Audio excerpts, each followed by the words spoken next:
My daughter-in-law grabbed the custom glasses my late wife had specially made for me, held them up with a cruel smile, and snapped them in half right in front of my face. "Maybe now you'll finally see your place in this house," she said, laughing, while her parents watched, and my own son looked away in silence.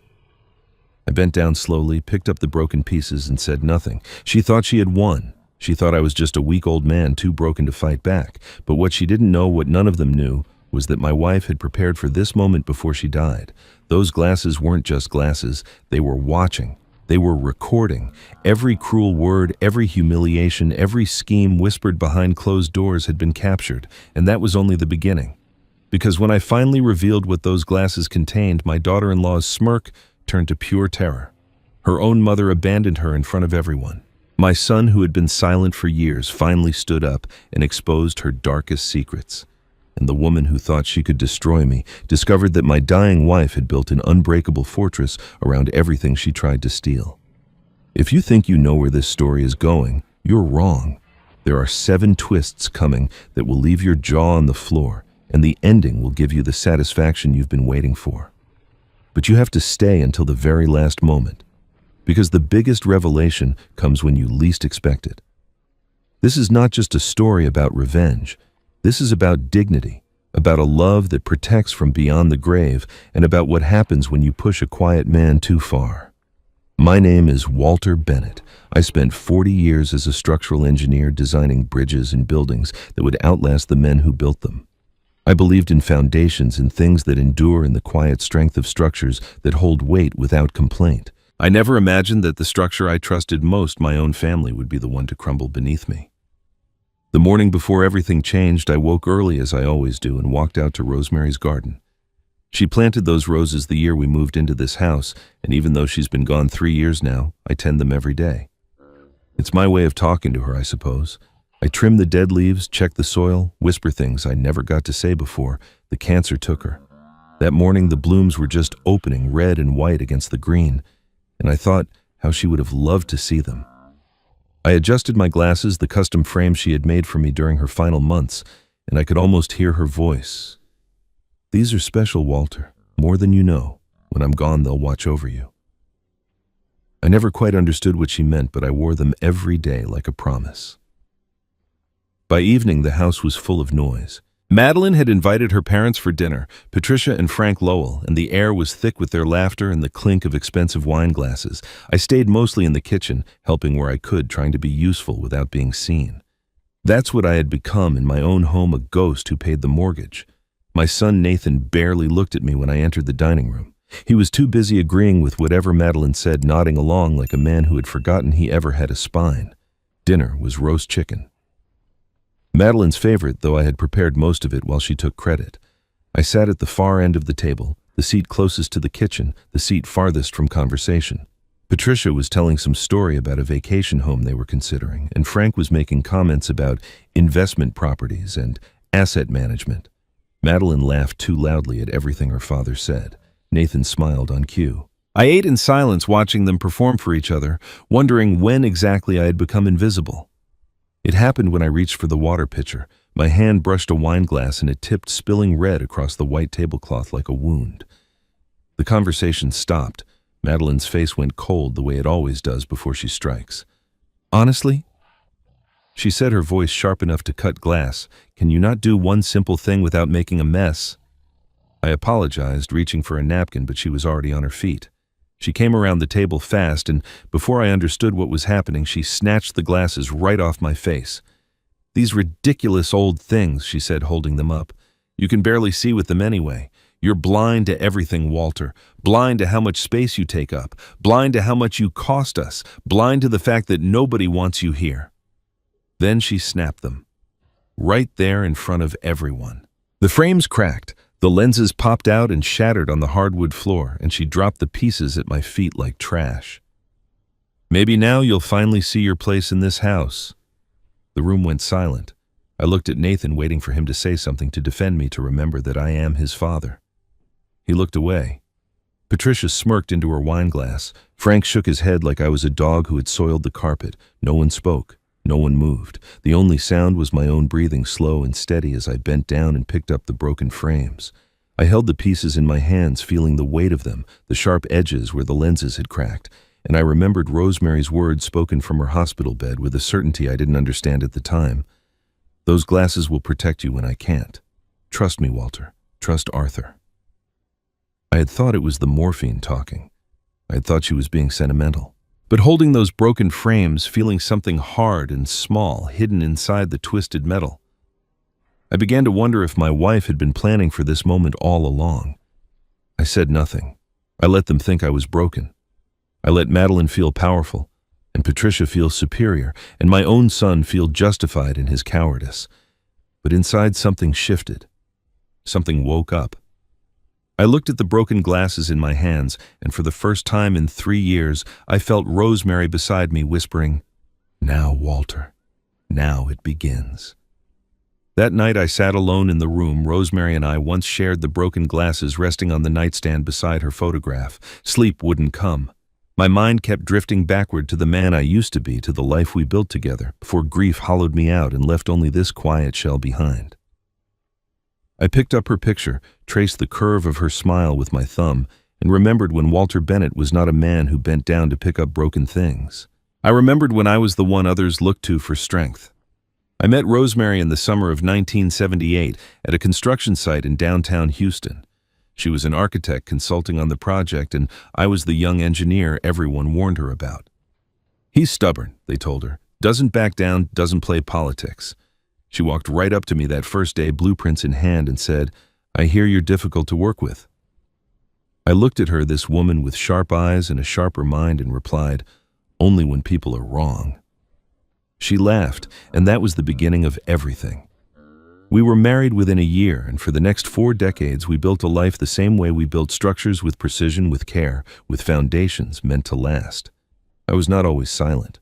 There was a time when my voice carried weight, when people listened because they knew I spoke only when it mattered. I remember one incident clearly, maybe 20 years into my career. A young engineer on my team, a man named David Reeves, made a calculation error that could have delayed a major project. The company executives wanted to fire him on the spot, make an example. But I had reviewed the situation, and I knew the truth. The error came from faulty data provided by management, not from David's incompetence. They were looking for a scapegoat, someone to blame, so they wouldn't have to admit their own mistakes. I stood in that boardroom surrounded by men in expensive suits who controlled my salary and my future, and I refused to let them destroy a good man's career for their convenience. "You fire him," I said, "and I walk, and I take the real story with me." They backed down. David kept his job, eventually became a project manager himself. He sent me a card when I retired, thanking me for the moment that changed his life. That was who I was. That was the man Rosemary married. But grief does strange things to a person. When Rosemary died, something inside me went quiet. The world felt muted, like I was watching my own life through frosted glass. I stopped fighting because fighting felt pointless without her beside me. I let Madeline's comments slide because responding required energy I no longer had. I told myself I was keeping the peace, preserving the family, being the bigger person. But I see now what I couldn't see then. I wasn't keeping peace. I was surrendering. And Madeline, with her predator's instinct for weakness, saw my grief and mistook it for submission. She thought my silence meant I had no voice left. She thought my stillness meant I had no fight remaining. She was wrong. The memory came to me unbidden that night, sitting in the dark with Rosemary's picture in my hands. Her final days in the hospital, when the cancer had taken everything except her mind. She was so weak by the end, barely able to lift her head, but her eyes still burned with that fierce intelligence I fell in love with decades ago. She made me lean close, her voice a whisper I had to strain to hear. "Walter, listen to me. If anything happens after I'm gone, if they try to take what's ours, find Arthur Whitman. He knows what to do. Promise me." I promised, though I didn't understand. Then she said something else, something I dismissed as medication-induced confusion. "The glasses, Walter, the ones I had made for you, they're more than glass. Remember that. Arthur will explain." I held her hand and told her I understood, but I was lying. I didn't understand at all. I thought she was saying goodbye in her own way, leaving me with riddles, because she couldn't bear to leave me with nothing. Now, holding the broken frames, feeling that small, hard object hidden inside the metal, I wondered if Rosemary had been clearer than I ever gave her credit for. I set down her photograph and walked to the old desk where we kept our important papers. Somewhere in these drawers was every letter she ever wrote me, every card, every note. I searched for an hour, pulling out memories wrapped in yellowed envelopes until I found what I was looking for. A letter dated 6 months before her diagnosis, addressed to me but never sent. I opened it with trembling hands. The letter spoke of many things: of her love for me, of her fears for the future, of her suspicions about Madeline that she had never voiced aloud. But one line stopped my breath. Arthur Whitman is the only man I trust as much as you. If I'm ever not there to protect you, he will be. I have made sure of it. I read that line 3 times, trying to understand what she meant by made sure of it. What had Rosemary done? What had she prepared? I was still holding the letter when my phone rang, cutting through the silence like a blade. The caller ID showed a name I hadn't seen in months, a name I hadn't thought about since Rosemary's funeral: Arthur Whitman. My hand was steady as I answered. "Walter?" Arthur said, his voice calm and deliberate. "We need to talk. Rosemary left instructions. It's time you knew what she planned." Arthur's office was located in a modest building on the quieter side of Houston, away from the glass towers and bustling traffic of downtown. I arrived the next morning, having barely slept, my mind churning with questions I had carried for 3 years without knowing they needed asking. The receptionist recognized my name and led me directly to Arthur's door. He stood when I entered, and for a moment we simply looked at each other. Arthur Whitman was 62, a few years younger than me, with silver hair and the kind of calm demeanor that made you trust him before he spoke a single word. He had been Rosemary's attorney for nearly 2 decades, and I remembered now how she always insisted on handling legal matters herself, how she would visit this office alone and return with papers she filed away without explanation. I had never questioned it. I trusted her completely. Now I understood she had been building something I was never meant to see until I needed it. Arthur gestured to a chair and closed the door behind us. "Thank you for coming, Walter. I know this is difficult." I sat down, the broken glasses still in my jacket pocket, a weight I couldn't bring myself to leave behind. "You said Rosemary left instructions," I replied. "I need to understand what she did." Arthur nodded and opened a folder on his desk, spreading documents across the surface like a map to a territory I never knew existed. "Before she died," he began, "Rosemary created what's called a living trust, the Rosemary Bennett Living Trust to be exact. She placed the house, your savings accounts, your investment portfolio, and several other key assets under its protection. Legally, these things don't belong to you directly, Walter. They belong to the trust, and the trust has very specific conditions governing how those assets can be accessed, transferred, or claimed." I stared at the papers, trying to absorb what he was telling me. "I don't understand. The house is in my name. We bought it together 40 years ago." Arthur shook his head gently. "It was in your name. Rosemary had it transferred to the trust 18 months before she passed. She did it quietly, legally, without alerting anyone. The same with your bank accounts and retirement funds. On paper, you're the beneficiary and the trustee, which means you control everything as long as you're alive and competent. But the assets themselves are shielded. No one can take them from you through manipulation, coercion, or fraud. Not Nathan, not Madeline, not anyone." He paused, letting the weight of his words settle. "Rosemary knew Walter. She saw what Madeline was long before any of us did. She set this up specifically to protect you." I thought of all those visits to Arthur's office, all those papers Rosemary filed away, all those times she told me not to worry about the details. She had been constructing a fortress around me, brick by brick, while I remained blissfully unaware. "But why didn't she tell me?" I asked. Arthur's expression softened. "Because she knew you would have stopped her. You would have said it was unnecessary, that families should trust each other, that Nathan would never allow anything to happen to you.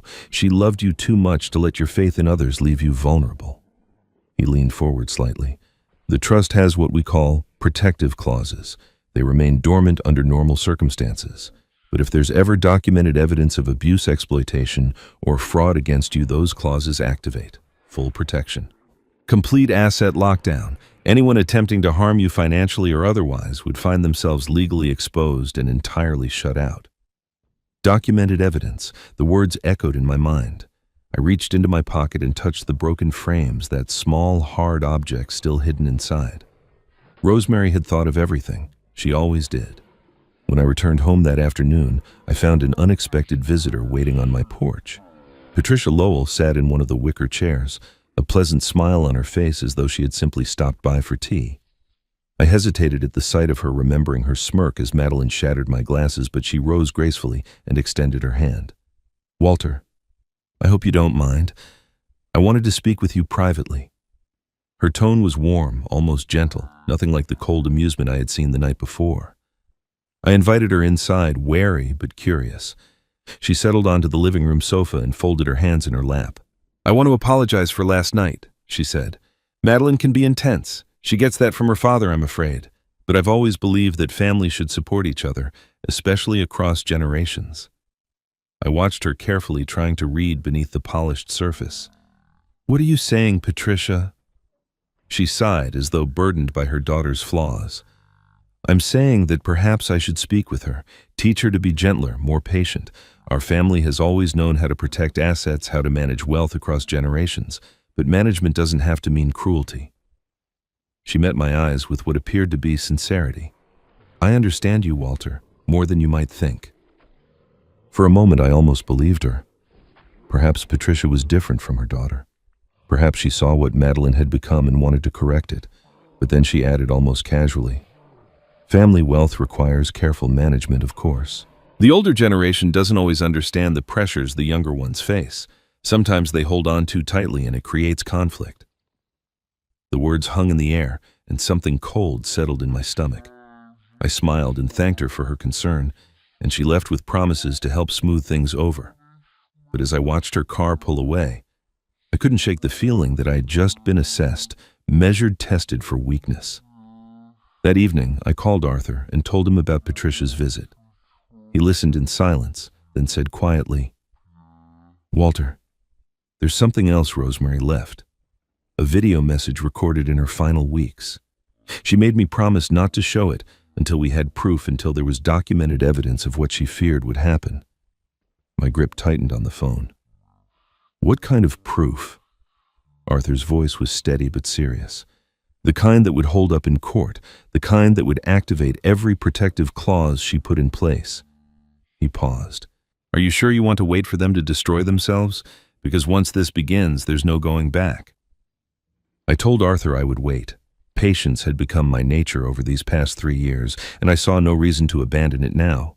If Rosemary had built a fortress around me, she had also built a trap for those who would try to breach it. All I needed was to let them walk into it themselves. But waiting, I discovered, brings its own revelations. Some truths hide in plain sight until you are quiet enough to see them. The days following my meeting with Arthur passed slowly. I kept to my routines, tending Rosemary's garden, preparing meals.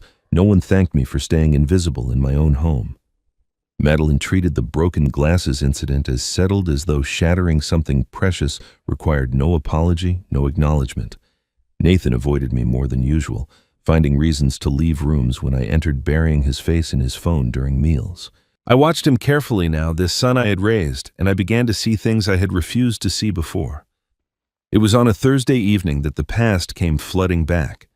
I was in the hallway outside Nathan's home office, having gone to ask him a simple question about a utility bill, when I heard voices through the partially open door. Nathan was on the phone, and something in his tone made me stop. "I can't stand up to him," Nathan said, his voice low and strained. "You know what I owe him. If he ever found out the full truth, if people knew what really happened." There was a pause, and I recognized Madeline's voice on the other end, sharp and dismissive, though I couldn't make out her words. Nathan continued, almost pleading, I know, I'm doing everything you asked. Just give me more time." I stood frozen in that hallway, my hand inches from the door, and suddenly I was transported back 15 years to the worst secret I had ever kept. Nathan was 30 then, ambitious and impatient, convinced he had inherited his mother's business instincts without any of the caution that tempered her decisions. He came to me one evening, pale and shaking, and confessed that he had invested $80,000 of his savings into what turned out to be a fraudulent investment scheme. The money was gone. His credit was destroyed. He was facing potential legal consequences for unknowingly participating in what authorities were investigating as a pyramid operation. I remember the fear in his eyes, the way he kept saying he was sorry that he didn't know, that he had trusted the wrong people. I told him we would fix it together. I told him no one needed to know. I took out a second mortgage on the house Rosemary and I had paid off years earlier. I liquidated a portion of my retirement savings. I hired a lawyer who quietly negotiated Nathan's cooperation with investigators in exchange for immunity from prosecution. The entire matter was settled within 6 months, and I never spoke of it again. I didn't tell Rosemary the full extent of what I had done because I didn't want her to worry. I didn't tell Nathan's employer or his friends or anyone who might judge him. I carried that debt silently because that is what fathers do. We protect our children even from the consequences of their own failures. But standing in that hallway 15 years later, listening to my son speak of what he owed me as though it were a chain around his neck. Rather than an act of love, I understood something that broke my heart more thoroughly than any pair of glasses ever could. Nathan had never seen my sacrifice as grace. He had seen it as leverage, and somewhere along the way, Madeline had discovered this secret and turned it into a weapon. She controlled him, not through love or respect, but through the threat of exposure, the fear that his father might finally see him for what he was. His silence at the dinner table, his refusal to defend me, his constant capitulation to her demands, none of it was simply weakness. It was the behavior of a man being blackmailed by his own wife. I stepped back from the door before Nathan could notice me. My legs felt heavy as I walked to the living room and sat down in the chair by the window, the same chair where Rosemary used to read in the evenings. I thought about all the times I had defended Nathan over the years, all the excuses I had made for his passivity, all the hope I had clung to that he would eventually find his courage. I had been protecting him his entire life, and he had learned nothing from it except how to remain protected. Later that evening, Nathan found me in the garden. The sun was setting, casting long shadows across Rosemary's roses, and I was trimming dead leaves with the slow precision of a man with nowhere else to be. He stood at the edge of the flower bed, hands in his pockets, looking more like a guilty child than a 45-year-old man. "Dad," he said quietly, "I'm sorry. I know I owe you more than I can ever repay." I looked at him, searching for something in his face, some sign of the boy I had raised, the son I had believed in. "What exactly are you sorry for, Nathan?" I asked. He opened his mouth, then closed it again. He couldn't say it. Even now, even standing in his mother's garden with the weight of years between us, he couldn't bring himself to name the truth. He simply shook his head and walked back inside. I watched him go, this man who shared my blood but seemed to have inherited none of my backbone. For 45 years I had protected this boy, covered his mistakes, defended his choices when others questioned them, and he had repaid me with silence when it mattered most, with cowardice when courage was required. I closed my eyes and let the evening air wash over me. "I protected the wrong person," I whispered to Rosemary's roses, "but maybe it's not too late for him to choose differently." The next morning, I drove to the cemetery where Rosemary rests. It was early, the sun barely risen, the air still cool with the remnants of night. I needed to be somewhere quiet, somewhere I could think without the weight of that house pressing down on me. More than that, I needed to talk to my wife. The living may not hear the dead, but I've always believed the dead hear us. And there were things I needed to say that only Rosemary would understand. Her grave sits beneath an old oak tree, the headstone simple and elegant, just as she would have wanted. I brought fresh roses from her garden, the red and white blooms she loved most, and placed them in the small vase embedded in the ground. Then I lowered myself onto the stone bench nearby, feeling every one of my 70 years in my knees and back. And I began to speak. "I don't know if you can hear me," I said softly, "but I think you knew this day would come. You always saw things before I did. You saw Madeline for what she was. You saw Nathan's weakness. And you prepared for all of it while I was too blind to notice."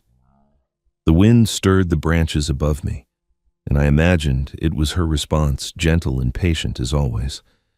My mind drifted back to our 40th anniversary, a milestone I had wanted to celebrate with something grand, a trip to Italy perhaps, or a party with all the friends we had accumulated over 4 decades of marriage. But Rosemary insisted on something quiet, just the two of us, dinner at home, followed by an exchange of gifts. I gave her a pearl necklace that had belonged to my mother.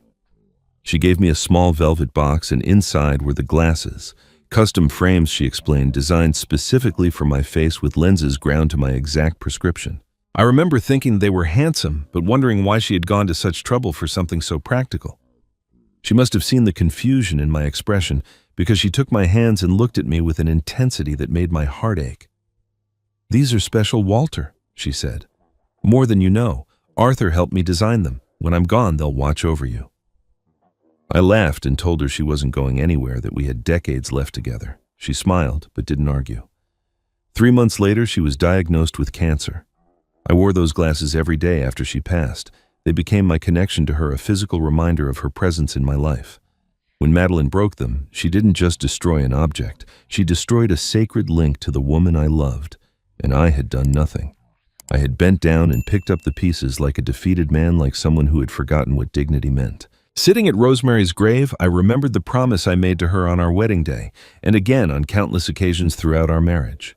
"I'll never let anyone take our dignity," I had told her. "Not mine, not yours, not ours together." But I had broken that promise. Every time I swallowed an insult from Madeline, every time I accepted Nathan's silence, every time I retreated into invisibility to keep the peace I had betrayed, the vow I made to the woman who trusted me with her heart. "I'm sorry," I whispered to the headstone. "I let grief make me small. But I understand now what you were trying to tell me. I understand what you left behind." I reached into my pocket and touched the broken frames I still carried everywhere. "I'll finish what you started, Rosemary. I promise."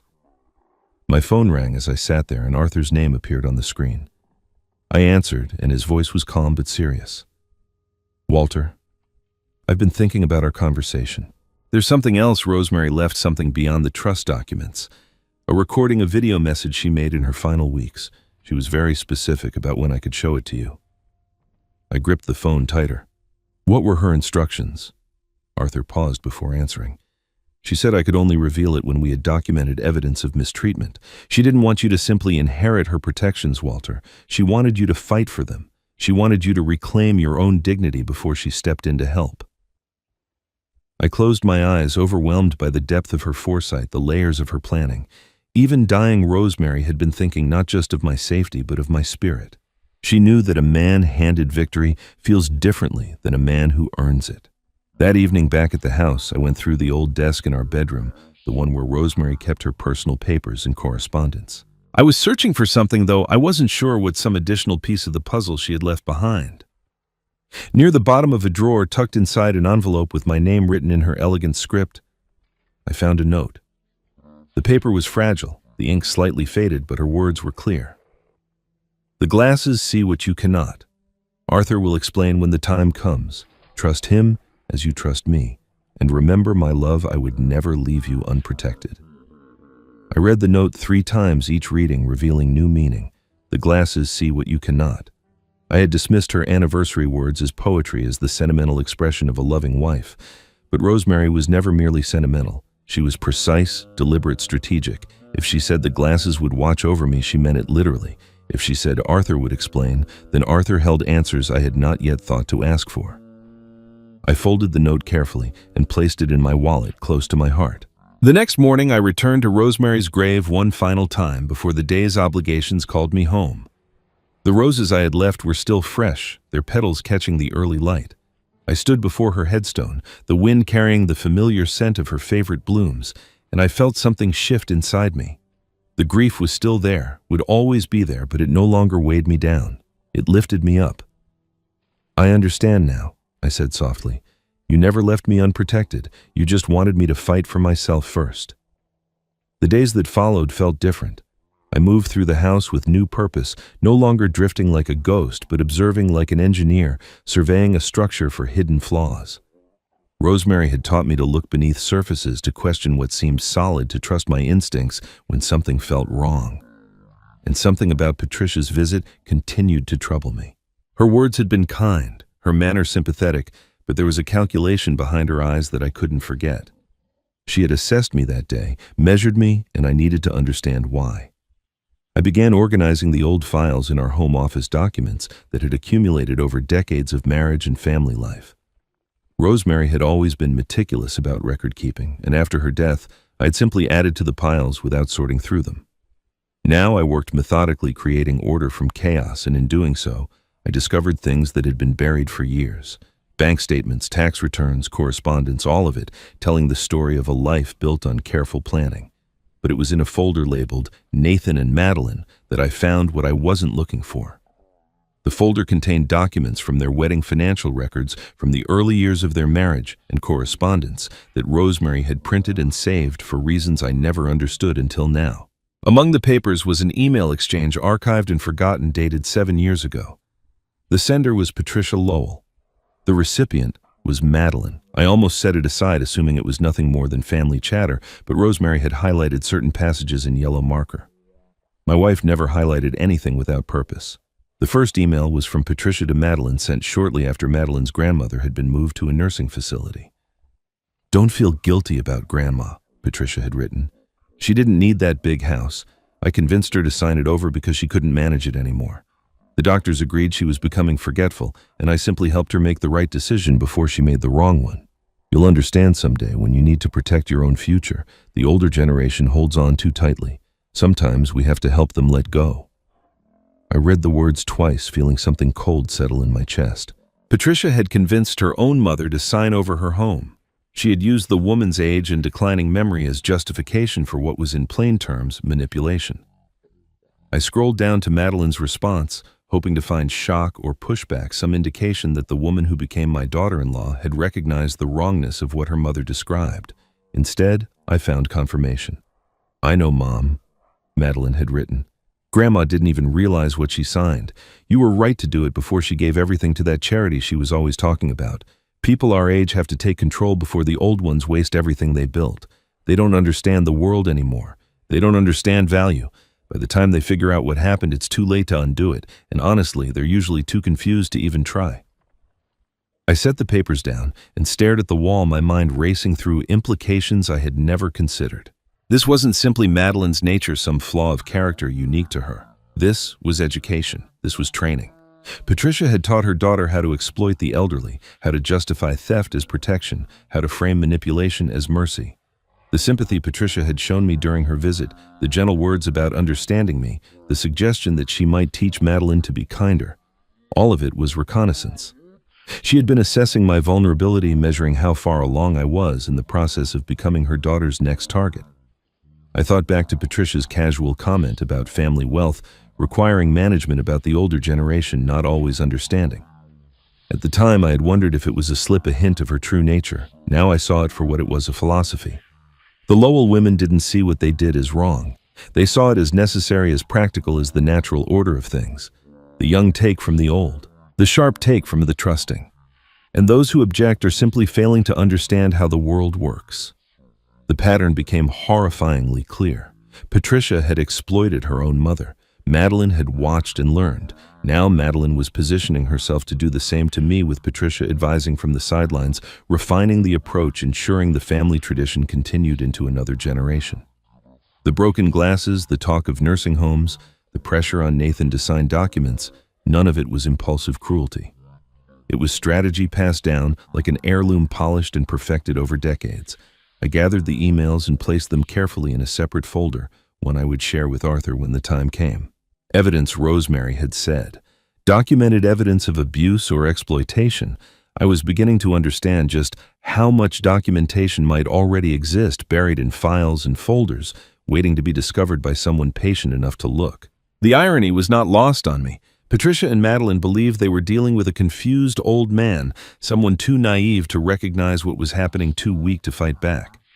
They had no idea that my wife had anticipated their every move, had prepared countermeasures years in advance, had left me a roadmap to their destruction hidden in plain sight. I sat alone in the office as evening fell, the emails spread before me, the weight of revelation pressing down on my shoulders. I had spent days wondering if Patricia might be different from her daughter, hoping that perhaps one member of that family possessed a conscience. Now I knew the truth. Patricia wasn't different. Patricia was the source. She had created Madeline, shaped her, armed her with techniques refined through practice on her own mother. The cruelty I had experienced wasn't an aberration.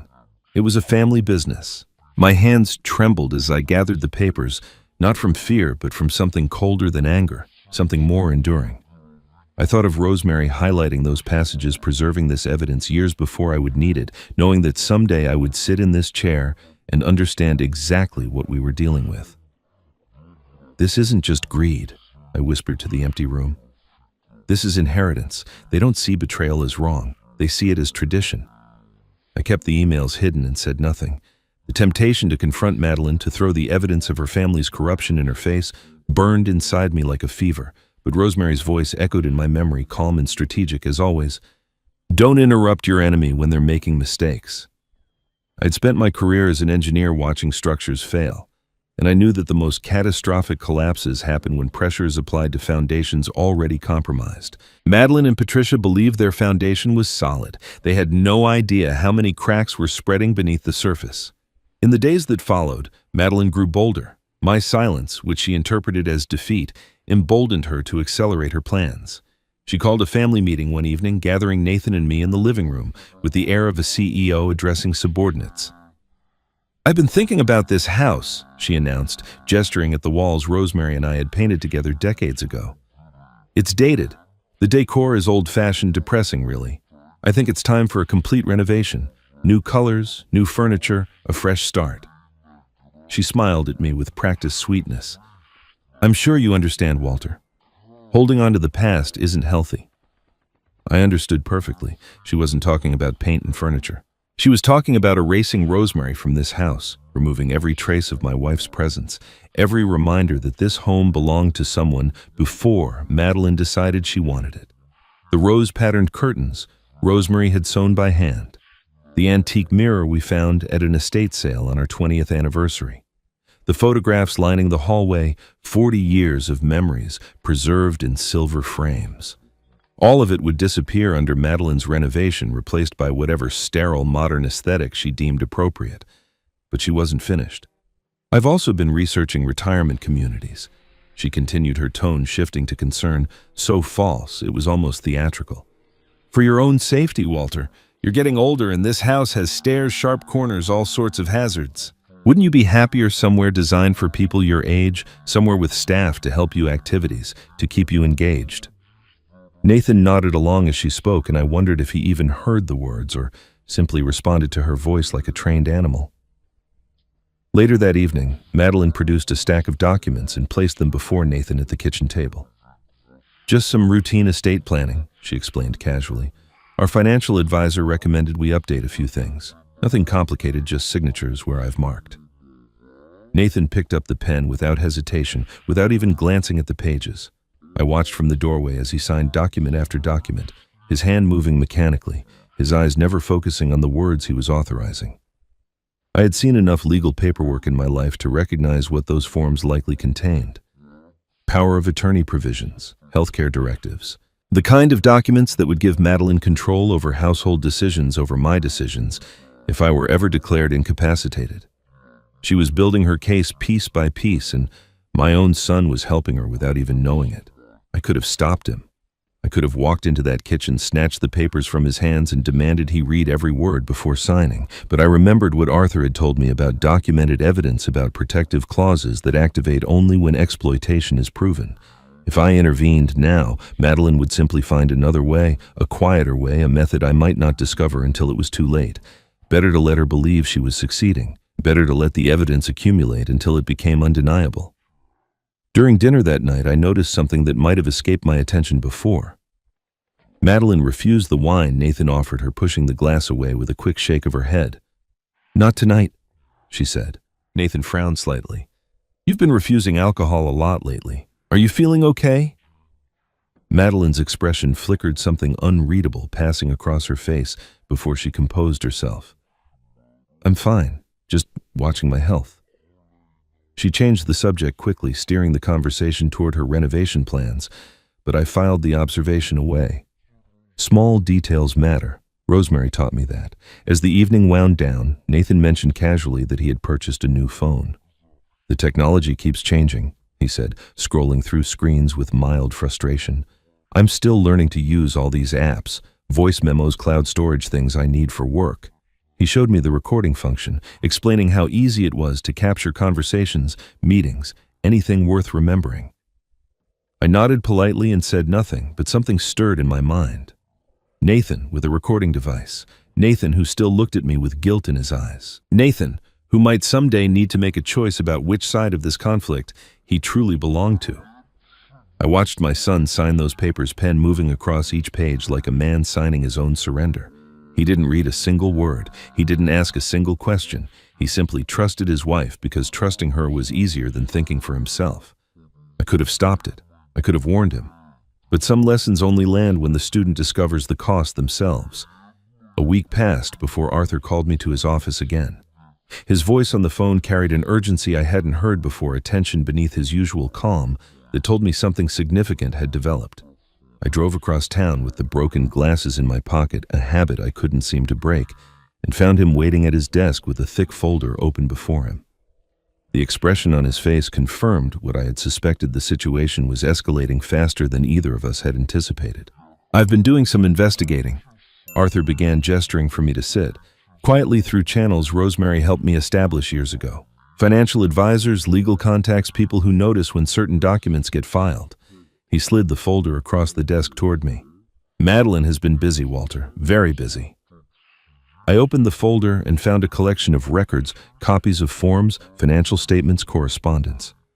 Arthur had documented everything the trust structure Rosemary had created.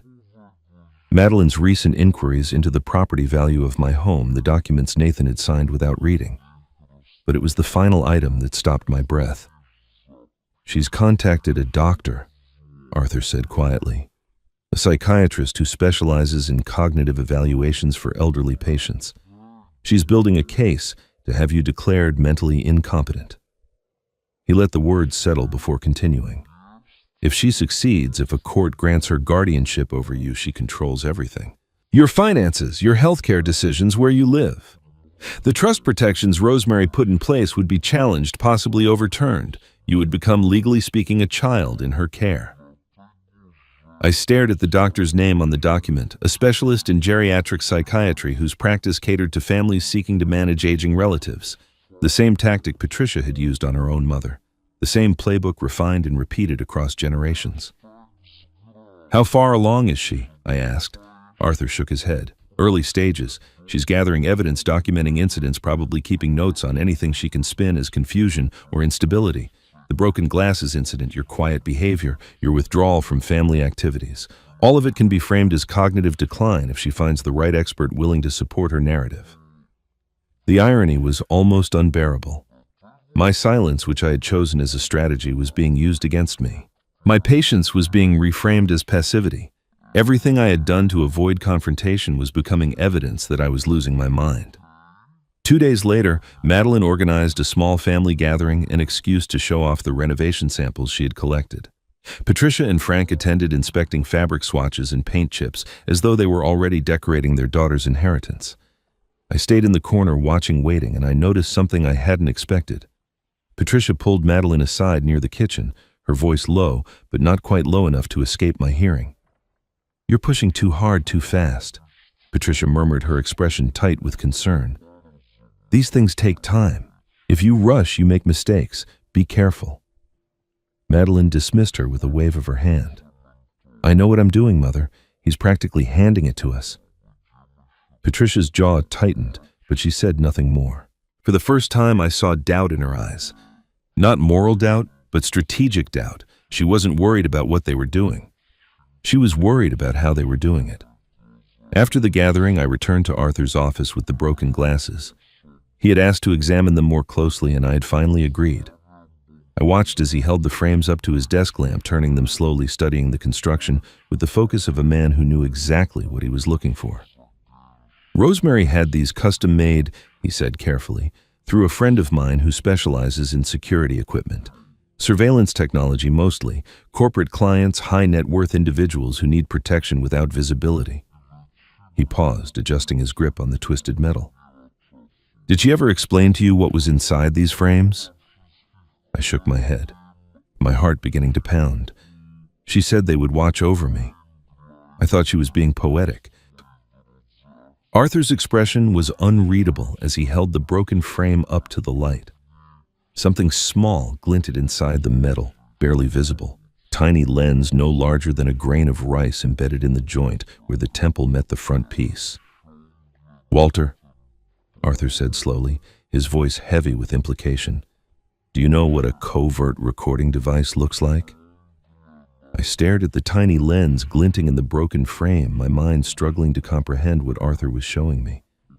A recording device, hidden in the glasses Rosemary gave me on our anniversary. The glasses I had worn every day for 3 years through every meal, every conversation, every humiliation Madeline had inflicted. "I don't understand," I said, though I was beginning to understand all too well. Rosemary put a camera in my glasses. Arthur set the frames down gently and leaned back in his chair. Not just a camera, a micro camera with audio recording capability embedded in the frame joint. State-of-the-art technology, the kind used by private investigators and security professionals. It activates automatically when worn and stores footage to a wireless backup system. He paused, letting the information settle. Rosemary arranged everything through my contact in the security industry. She paid for 10 years of cloud storage and automatic backup. Every moment those glasses were on your face, Walter, they were recording. The implications crashed over me like a wave. Every dinner where Madeline had belittled me, every comment about my age, my usefulness, my place in the house, every whispered conversation I wasn't supposed to hear, all of it captured, preserved, stored somewhere beyond Madeline's reach. "But she broke them," I said, touching the twisted metal. "The night she snapped them in half, she destroyed the device." Arthur shook his head slowly, a faint smile crossing his face. "She destroyed the hardware, yes, but the footage had already been uploaded. The system backs up continuously to a secure server. Everything recorded up to the moment of destruction is preserved, including," he added meaningfully, "the destruction itself." I sat in stunned silence as Arthur explained the legal framework. Texas, he told me, is a one-party consent state. This means that as long as one person in a conversation consents to being recorded, the recording is legal. Since I was wearing the glasses, since I was present for every conversation captured, the footage was entirely admissible. "Rosemary thought of everything," Arthur said. "She knew the technology, she knew the law, she made sure that whatever evidence these glasses collected would hold up in court." He opened his laptop and began typing, accessing what he called the secure archive. "Under Texas Human Resources Code, Chapter 48, what you've experienced constitutes elder abuse. Emotional abuse specifically, which includes verbal assaults, threats, intimidation, and humiliation.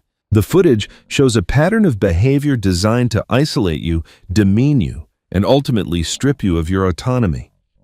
He looked at me with the gravity of a man delivering a verdict. "Combined with the documents Nathan signed the guardianship inquiry and the emails you found about Patricia's treatment of her own mother, we have more than enough evidence to pursue criminal charges against Madeline. This isn't just family conflict, Walter. This is a prosecutable offense." Criminal charges. The words hung in the air between us. I thought of Madeline's confident smile, her casual cruelty, her absolute certainty that she was untouchable. I thought of Patricia coaching her from the sidelines, passing down techniques perfected on her own mother. They had believed they were dealing with a helpless old man, someone too weak and confused to fight back.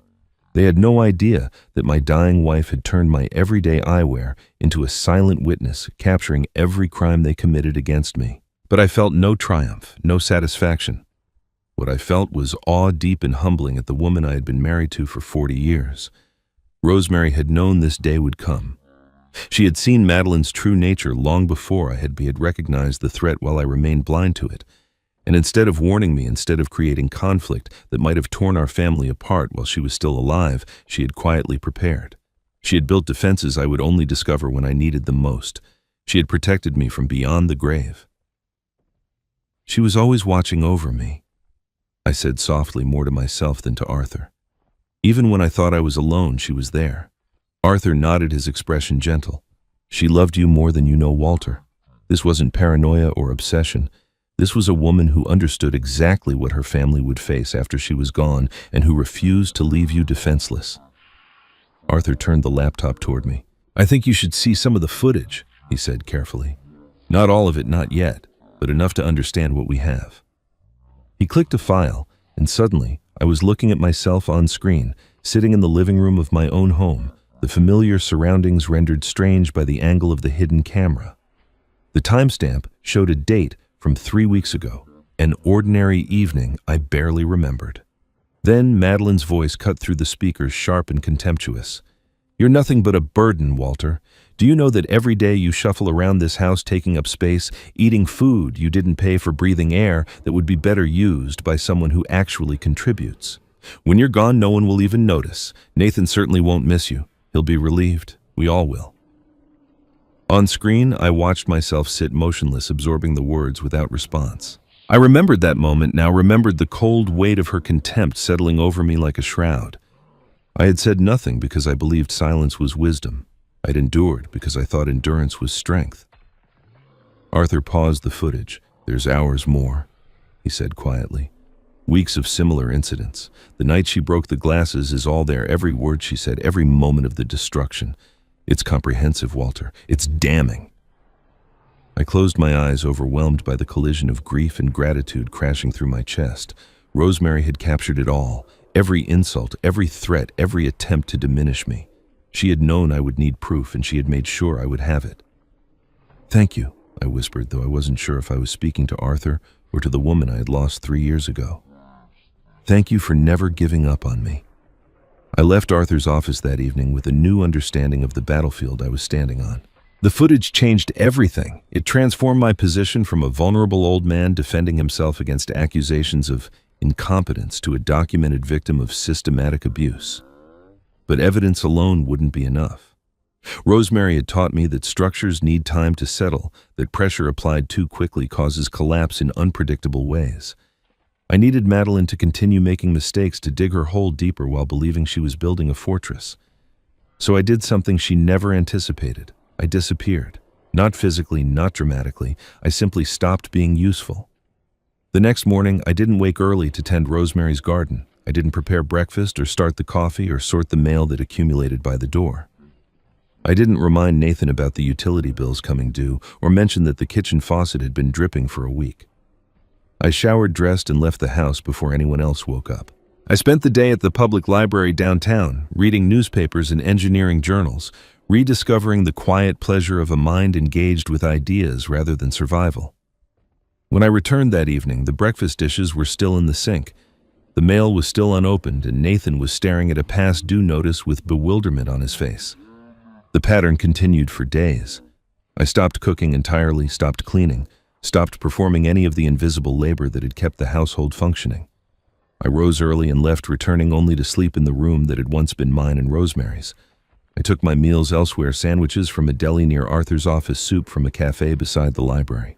The house I had maintained for 40 years began to show the strain of my absence. Dust gathered on surfaces I used to polish. The lawn grew shaggy without my weekly attention. Small repairs I would have handled automatically. A loose doorknob, a flickering light bulb went unaddressed and multiplied into larger annoyances. Nathan noticed first. He cornered me one evening as I was heading to my room, confusion and frustration warring on his face. "Dad, what's going on? The house is falling apart. Bills are piling up. Madeline is asking questions I don't have answers to." I looked at my son, this man who had watched his wife break my glasses without saying a word, and I felt something close to pity. "You're 45 years old, Nathan. I'm sure you can figure out how to pay a utility bill." He stared at me as though I had spoken a foreign language. It occurred to me that he had never truly understood how much I did, how many small tasks I performed each day without acknowledgement or thanks. He had taken my labor for granted, the way one takes gravity for granted, assuming it would always be there, never questioning what held everything in place. Madeline's response was different. She had expected confrontation, had prepared for a fight she was confident of winning. My withdrawal confused her in ways that made her careless. I learned from Arthur that she had begun calling banks, attempting to access accounts that were protected by the trust. Each call triggered a flag in the system Arthur monitored. She tried to schedule the psychiatric evaluation she had been planning, but without my cooperation, without my presence, the process stalled. She couldn't prove I was incompetent if I wasn't there to be evaluated. My absence became a void she couldn't fill, a problem she couldn't solve with intimidation or manipulation. For the first time since she entered this family, Madeline was not in control. I spent most of my days at Arthur's office now, reviewing documents, discussing strategy, preparing for the confrontation we both knew was coming.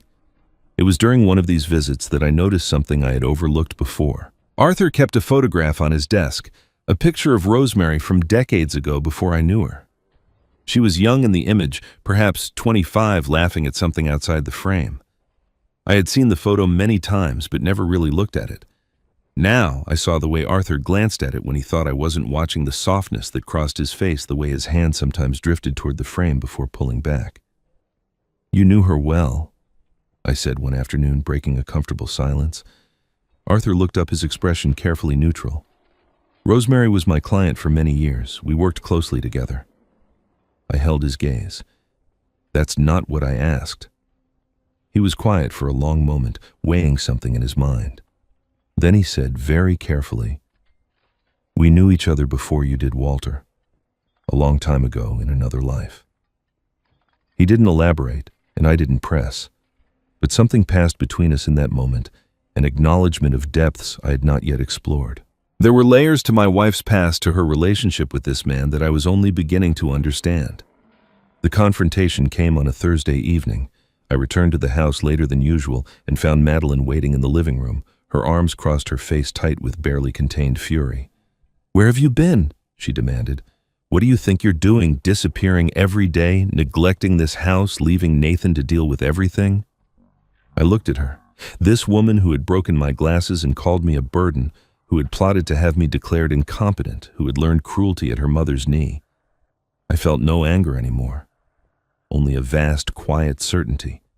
"You wanted control," I said simply, my voice calm, my eyes meeting hers without flinching. "Now live with it." I walked past her toward the door, collecting my jacket from the hook where it hung. She sputtered something behind me, threats or demands, I didn't bother to distinguish which. I opened the door and stepped into the evening air, leaving her standing in the house she thought she owned, surrounded by the chaos she had created. Arthur called me the next morning before dawn. His voice carried a weight I recognized immediately, the gravity of something long awaited finally arriving. "The conditions have been met," he said simply. "It's time, Walter. Come to my office." I dressed in the gray light of early morning, my hands steady despite the anticipation coursing through me. 3 years of grief, weeks of revelation, and now the final piece of Rosemary's design was about to be revealed. I drove through empty streets, the city still sleeping around me, and arrived at Arthur's building just as the sun began to paint the sky in shades of gold and rose. He was waiting at his desk, the laptop open before him, a single file icon visible on the screen. The room felt different somehow, charged with an energy I couldn't name. Arthur gestured to the chair beside him rather than across the desk. "Rosemary recorded this message 2 weeks before she died," he said quietly. "She made me promise not to show it until we had documented evidence of the abuse she predicted would come. The footage from the glasses, the emails, the guardianship scheme, all of it confirms what she feared." He paused, his hand hovering over the keyboard. "Are you ready?" I nodded, not trusting my voice. Arthur clicked the file and suddenly Rosemary filled the screen. My breath caught in my throat. She was lying in a hospital bed, propped up by pillows, her face thin and pale from the cancer that was stealing her from me.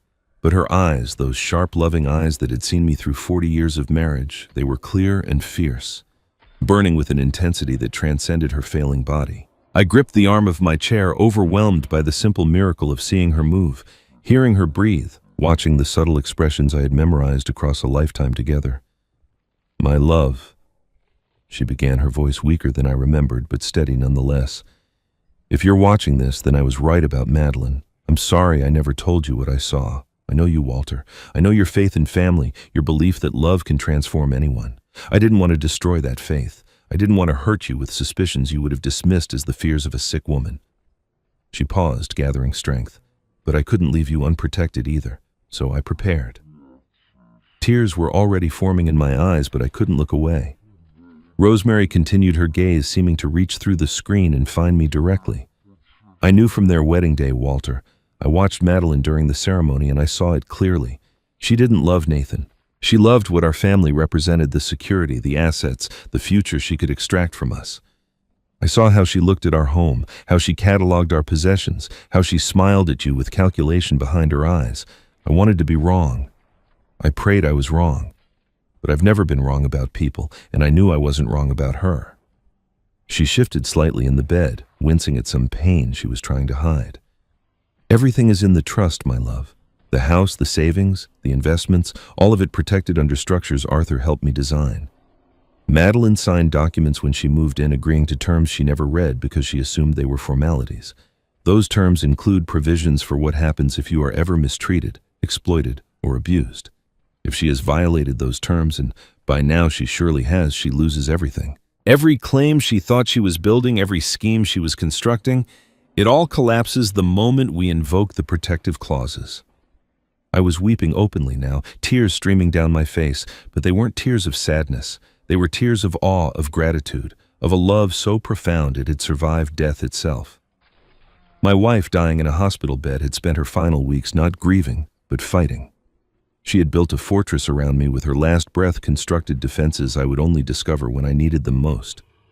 Even facing her own mortality, she had been thinking of me, protecting me, loving me with a ferocity that transcended the boundary between life and death. Rosemary's image flickered slightly, the recording quality wavering for a moment before stabilizing. I couldn't protect you while I was alive, Walter. I was too weak, too sick, too afraid of causing conflict when I should have been resting, but I could build walls around you from here. I could leave you weapons you would find when the battle began. Arthur knows everything. Trust him as you trust me. He will guide you through what comes next. She leaned forward slightly, her eyes glistening with tears of her own. One more thing, my love. The glasses weren't just for evidence. They were my way of being there, of watching over you every single day. Every time you put them on, I was with you. I saw what you saw. I heard what you heard. I was there for every moment, even when you thought you were alone. Her voice broke slightly, but she pressed on. Don't mourn too long, Walter. Don't let grief make you small again. I didn't build all of this so you could hide. I built it so you could fight, finish what I started, reclaim your dignity, and know that wherever I am proud of the man you are becoming. The screen went dark. Arthur said nothing, letting the silence hold space for what I was feeling. I sat motionless, tears still falling, my heart so full of love and loss and fierce determination that I thought it might burst. Rosemary had seen everything. She had known everything. And she had prepared for everything with the same meticulous care she brought to every challenge we ever faced together. She loved you beyond measure, Arthur said softly. I've never seen anything like what she built for you, Walter. It took her months to design, to document, to ensure every piece was legally sound. She was dying, and she spent that time making sure you would be safe. I wiped my eyes and looked at the blank screen where my wife's face had been. I won't let her down, I said, my voice rough but certain. Everything she built, everything she sacrificed, I will honor it. Madeline has no idea what's coming. I spent the following days preparing with Arthur, organizing the evidence, reviewing the legal strategies Rosemary had outlined. The footage from the glasses, the emails documenting generational exploitation, the trust documents with their protective clauses, all of it formed a case that grew stronger with each passing hour. But I had not anticipated how quickly Madeline would escalate, nor had I foreseen what would happen when she finally pushed Nathan too far. It was late afternoon when Nathan appeared at Arthur's office. I hadn't seen my son in nearly a week, not since I had walked out of the house and left Madeline standing in her self-created chaos. He looked different, somehow older, the lines around his eyes deeper, his shoulders carrying a weight I recognized as conscience, finally awakening. Arthur excused himself to give us privacy, closing the door softly behind him. Nathan stood in the middle of the room, unable to meet my eyes, his hands trembling slightly at his sides. She found a doctor, Nathan said without preamble. A psychiatrist willing to sign papers saying you show signs of cognitive decline, memory issues, confusion, inability to manage daily affairs. He swallowed hard. She's been planning this for weeks, Dad. She wanted me to file for guardianship to become your legal guardian so we could control your finances, your health care, everything. The words hung in the air between us, confirmation of what Arthur and I had suspected, spoken aloud by the last person I expected to deliver it. I said nothing, waiting. Nathan continued, his voice growing steadier as confession poured out of him. She presented me with the papers this morning. Said it was for your own good, that you were clearly losing your mind, that disappearing every day and neglecting the house proved you couldn't take care of yourself.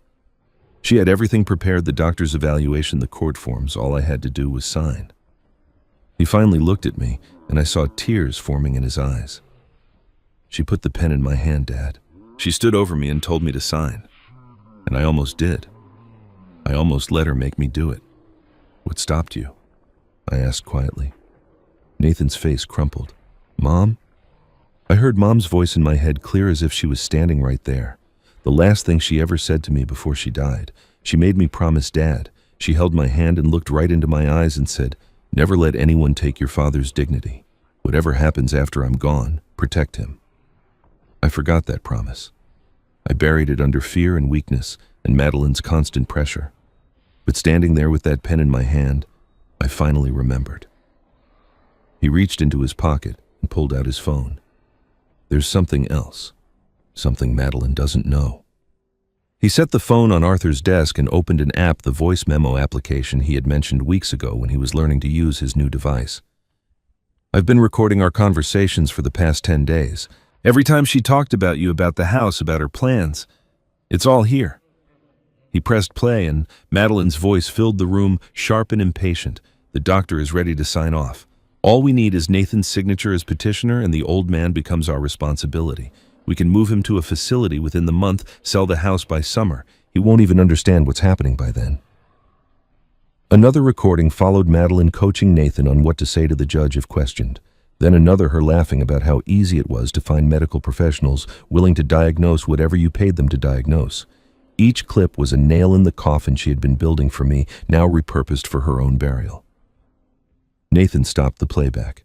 There's hours more.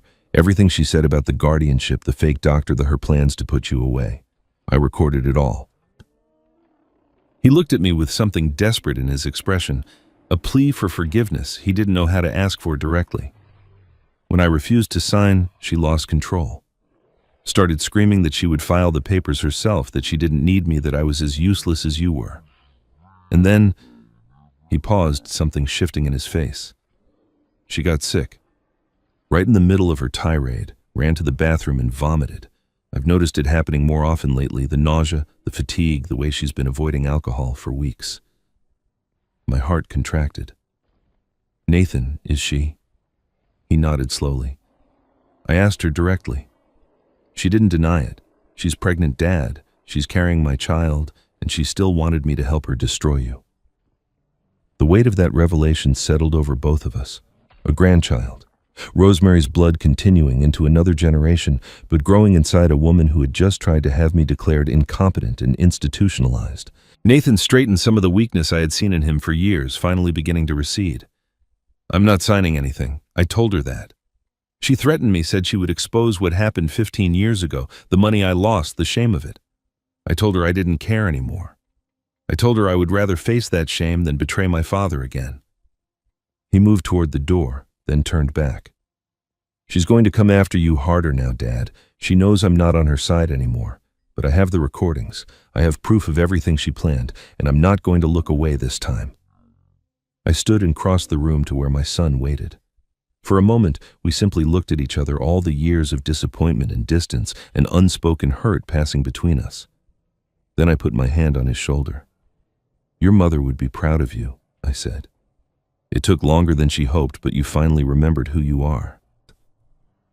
Nathan's eyes filled with tears again, but he didn't look away.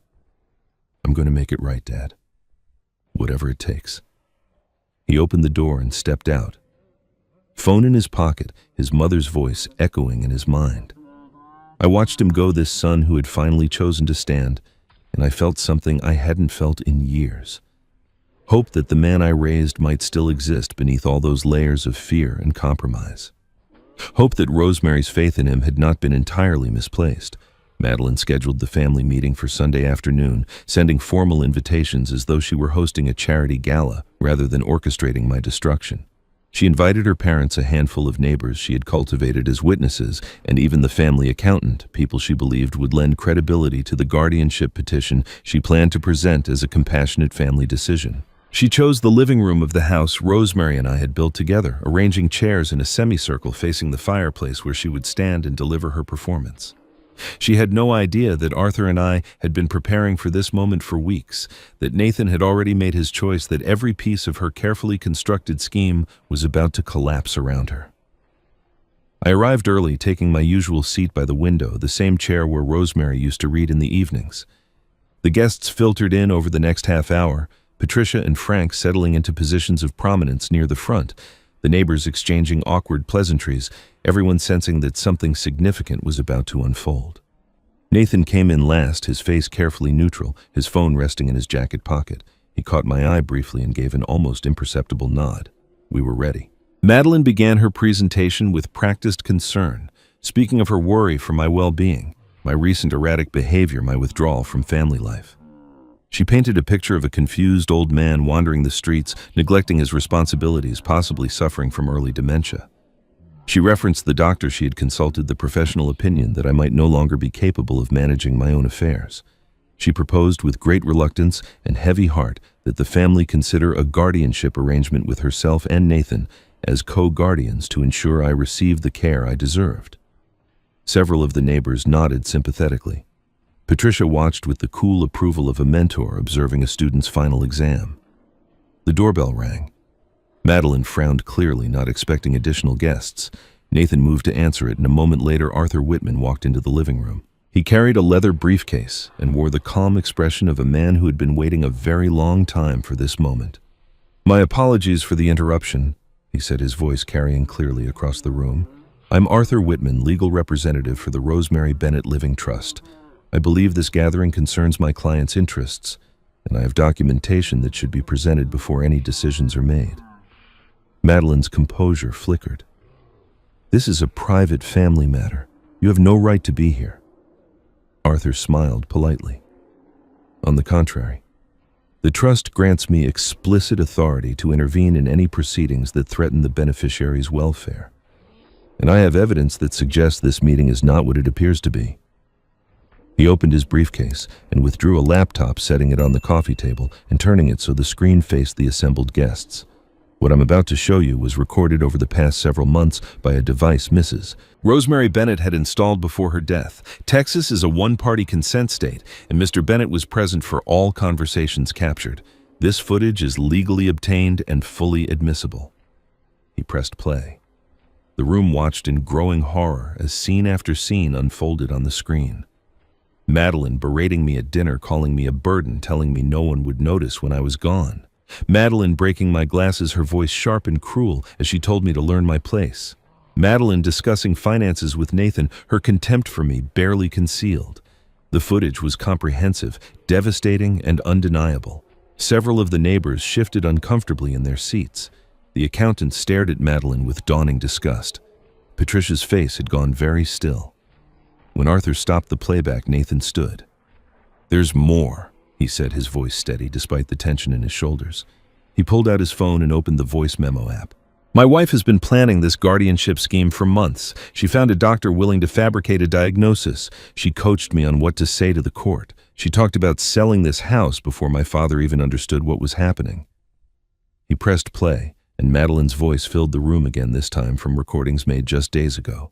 Her plans laid bare, her manipulation exposed, her contempt for me captured in her own words. Madeline's face had gone white. She looked around the room, desperately searching for an ally, finding only averted gazes and expressions of revulsion. Her eyes landed on her mother. "Mom," she said, her voice cracking, tell them this is all a misunderstanding. You know what we were trying to do. You helped me plan." Patricia stood abruptly, cutting her daughter off. Her face was a mask of cold disappointment. "I taught you control, Madeline. I taught you patience and strategy, but you let yourself be controlled by greed. You pushed too hard, too fast, exactly what I warned you against." She gathered her purse and moved toward the door, not looking back. "I told you to be careful.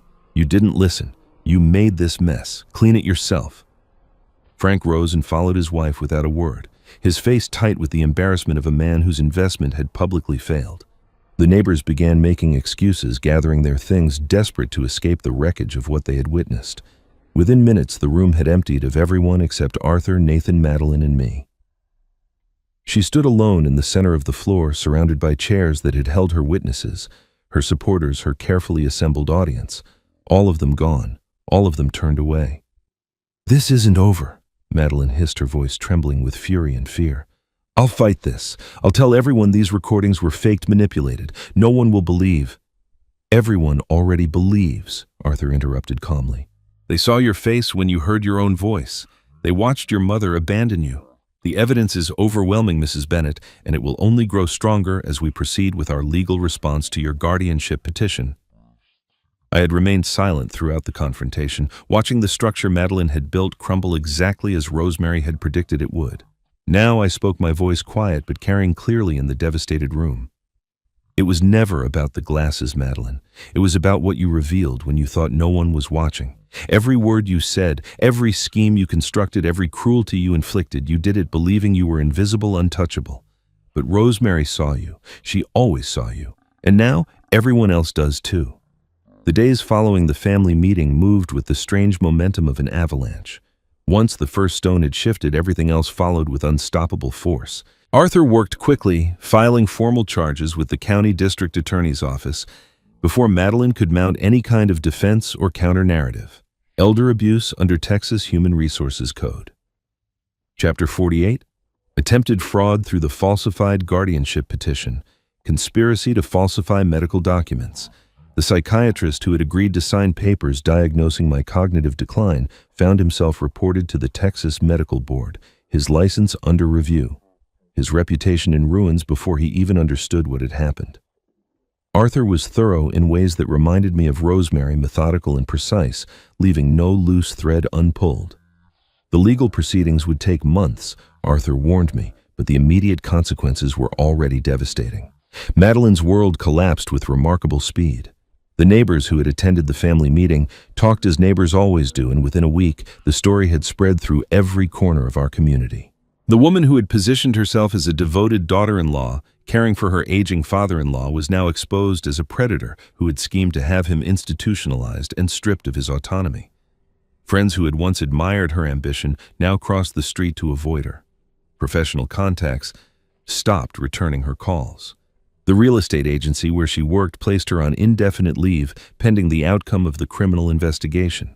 She had spent years cultivating an image of competence and respectability, and it had evaporated in a single afternoon, replaced by whispered warnings and cautionary tales.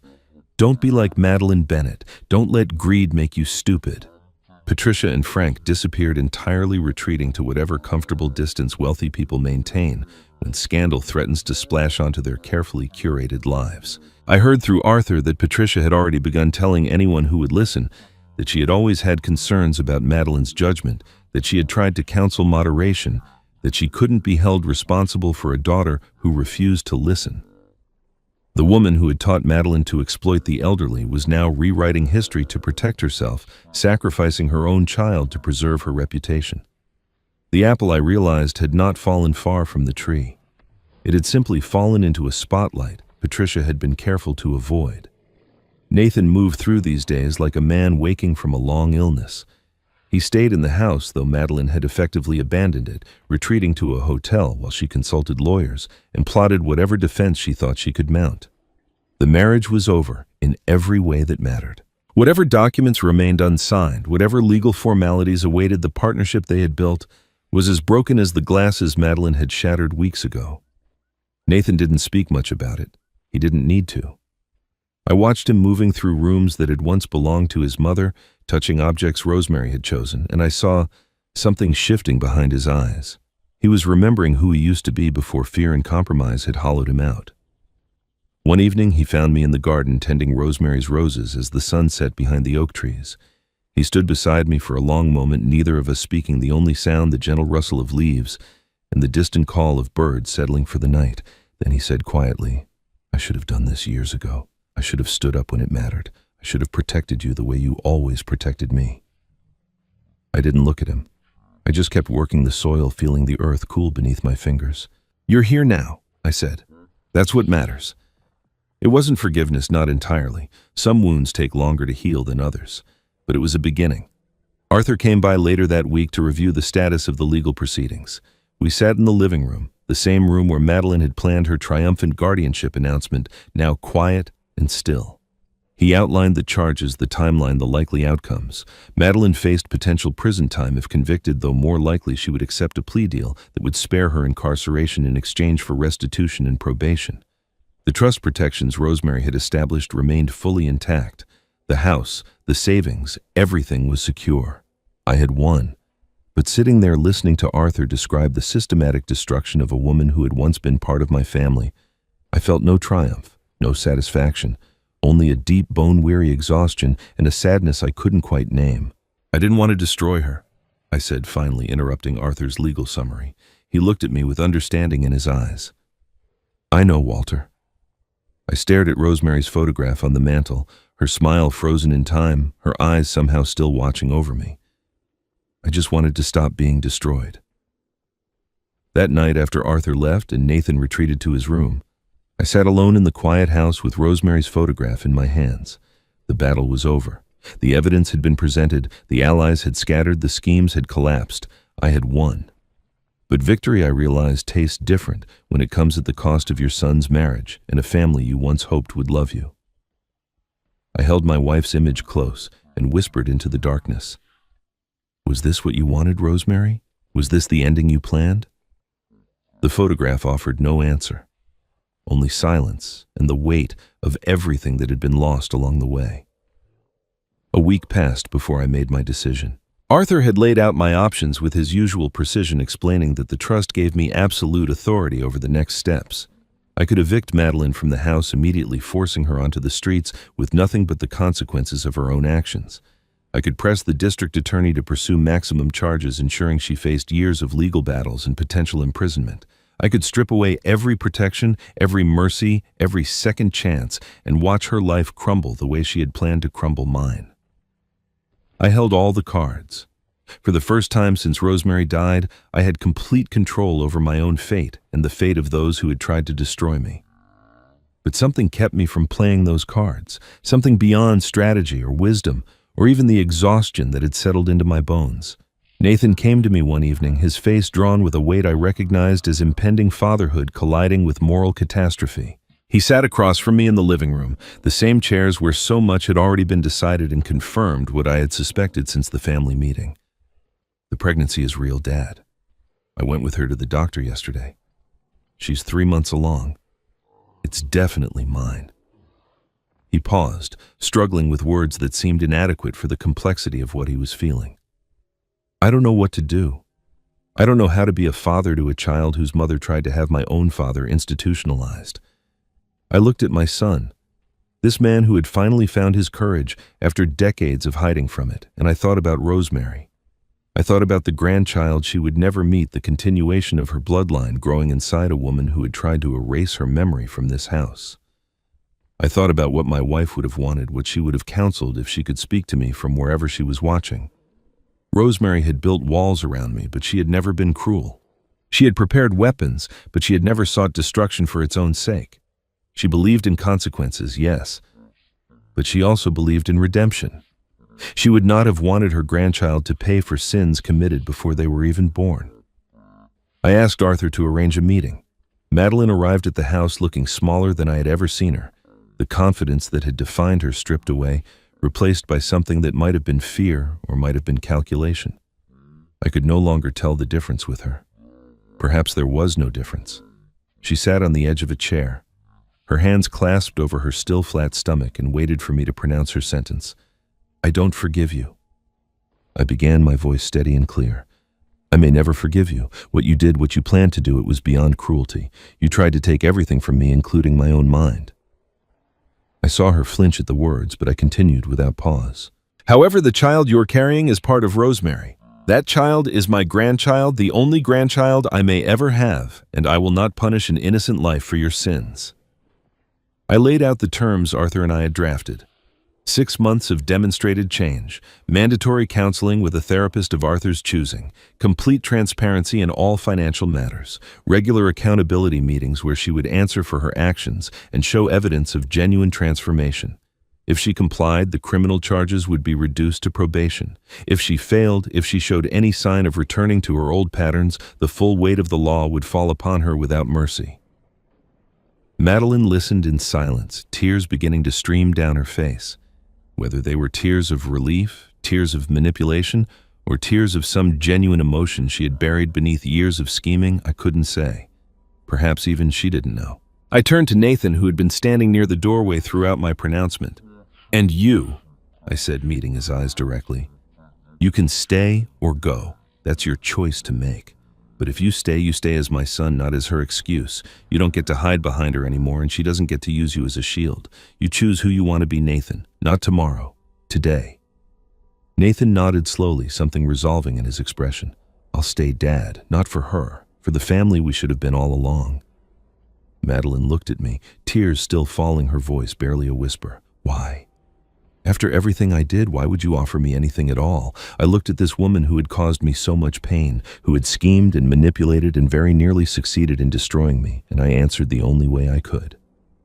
Because Rosemary would have wanted her grandchild to have a chance, even if the mother doesn't deserve one. 6 months passed, like water finding its level, settling into new patterns, carving new channels through terrain that had once seemed immovable. The house that had been a battlefield slowly transformed into something resembling a home again.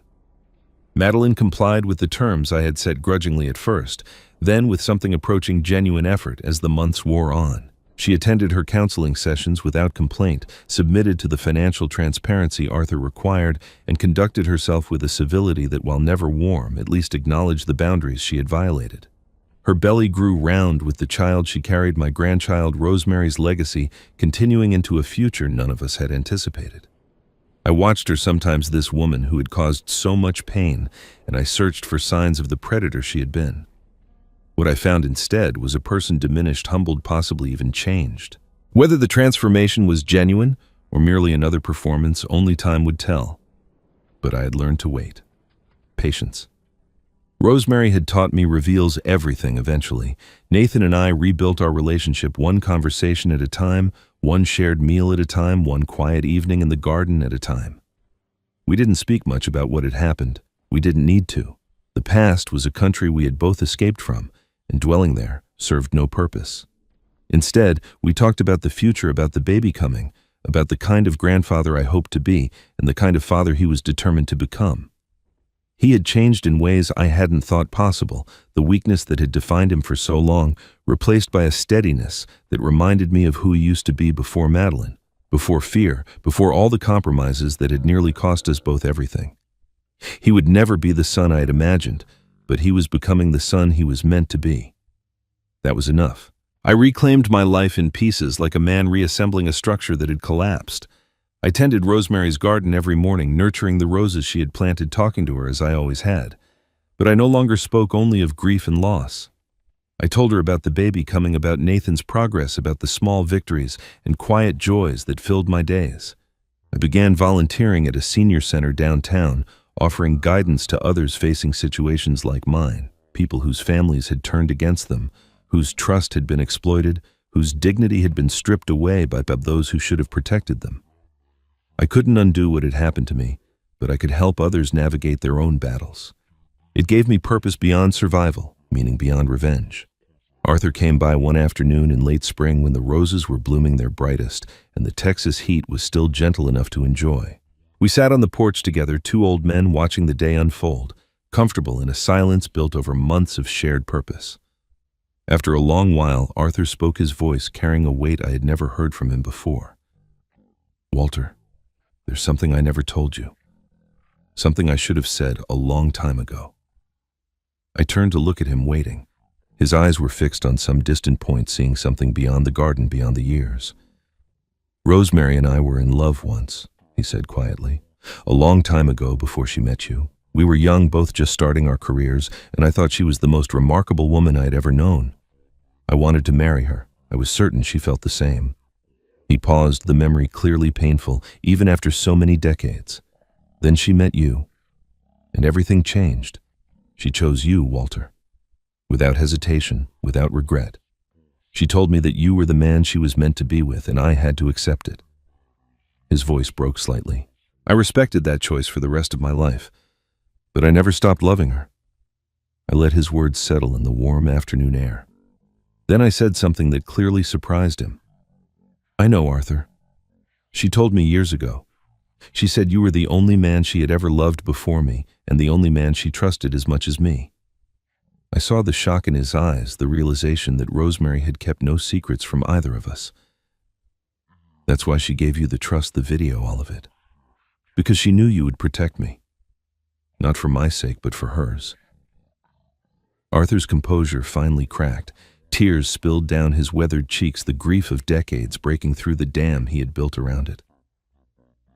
"I never stopped loving her," he whispered. "But loving her meant protecting what she loved most. It meant protecting you." I reached over and placed my hand on his shoulder. Two old men bonded by the same woman, the same loss, the same quiet dignity that had sustained us both through impossible years. We sat together as the sun moved across the sky, saying nothing more, needing nothing more. The next morning I drove to the cemetery where Rosemary rests. I carried fresh roses from her garden, red and white blooms she would have loved, and placed them carefully in the vase beside her headstone. I wore new glasses now, simple frames with ordinary lenses. No hidden cameras, no secret recordings. I didn't need them anymore. The battle was over, the victory was complete. What remained was simply living, simply being the man she had always believed I could be. "You taught me that kindness without boundaries is an invitation to be used," I said softly, speaking to her as I always did. "But you also taught me that strength without mercy is just cruelty." I tried to find the balance, Rosemary. I tried to honor what you built without becoming something you wouldn't recognize. I hope I got it right. The wind stirred the roses around me, carrying their fragrance through the morning air. I stood in the warm Texas sunlight, feeling it wash over my face like a blessing, like forgiveness, like love that transcends even death. I had lost my glasses that night when Madeline broke them. I had lost years to silence and grief and the slow erosion of my own dignity. But standing there in Rosemary's garden of memory, surrounded by the roses she had planted and the legacy she had left behind, I finally understood what she had been trying to teach me all along. I didn't lose my glasses. I reclaimed my dignity. Walter Bennett's story reminds us that silence is not always weakness, and patience is not always surrender. Sometimes the quietest people are simply waiting for the right moment to reveal a strength that others never saw coming. Rosemary's love reached beyond the grave to protect the man she cherished, proving that true love doesn't end with death. It transforms into something even more powerful. And Walter, the man everyone underestimated, taught us that dignity cannot be taken unless we allow it to be given away. He showed us that revenge doesn't have to be cruel to be complete, that justice can be served with mercy, and that even in our darkest moments, we can choose to be better than those who hurt us. If this story touched your heart, if you found yourself cheering for Walter and moved by Rosemary's incredible foresight, please take a moment to share it with someone who needs to hear this message today. Your comments mean the world to us. So tell us in the section below, what moment affected you the most? Was it the revelation about the glasses, Nathan's redemption, Arthur's secret love? We read every single comment and love hearing your thoughts. Hit the subscribe button if you haven't already and turn on notifications so you never miss another story of courage, justice, and the unbreakable human spirit. Thank you for staying until the very end. Your support keeps these stories alive, and together we prove that dignity will always triumph over cruelty.